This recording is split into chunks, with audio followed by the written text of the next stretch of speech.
তাদেরকে সাজা দেওয়ার চেষ্টা চালানো হচ্ছে। এই সমস্ত জঘন্য ঘৃণিত অপরাধীদেরকে আমরা শাস্তির আওতায় আনতে চাই। কি আপনারা চান না? আজকে এত রক্তের বিনিময়ে, এত প্রাণের বিনিময়ে যে নতুন সম্ভাবনার বাংলাদেশ সৃষ্টি হয়েছে, নতুন যে গণতন্ত্রের উত্তরণের সূচনা তৈরি হয়েছে, নতুন যে শুভ সূচনা তৈরি হয়েছে, এটিকে আমরা নষ্ট হতে দেব না। আর যারা গত 15 বছর এদেশের রাজনীতিকে কলুষিত করেছে, এদেশের গণতন্ত্রকে হত্যা করেছে, যারা এদেশের মানুষের অধিকারকে কেড়ে নিয়েছে, তাদেরকে বিচারের কাঠগড়ায় দাঁড় করাবো।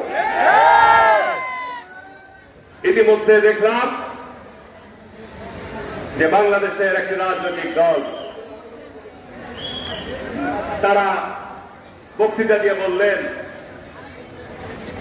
যে তাদেরকে